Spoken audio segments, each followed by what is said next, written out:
Seafood Expo North America, and we are featuring lobster on today's menu with 3 different dishes.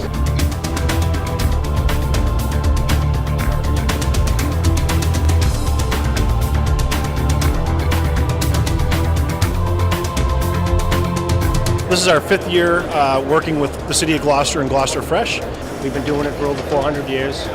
We just want to let people know that we're out there. We're bringing in very fresh, very sustainable resource for the community to enjoy. I'd like to promote the City of Gloucester because I was born and raised there, and I love my city, and I love what we're doing with the industry, and we're very thankful that we had Snap Chef to join us.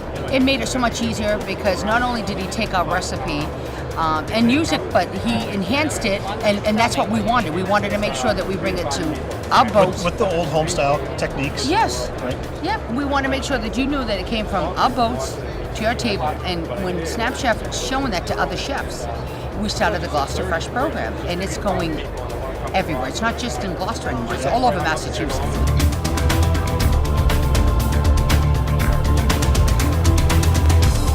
This is an international seafood shop. The whole world is here today. We couldn't do what we've been doing if it wasn't for Snap Chef. A big, huge welcome to our friends from all around the world that are here. The #1 port for lobsters, we got the #1 port for scallops. We have a lot of #1s when it comes to the fishing industry. They all had the Snap Chef aprons on. It was cool.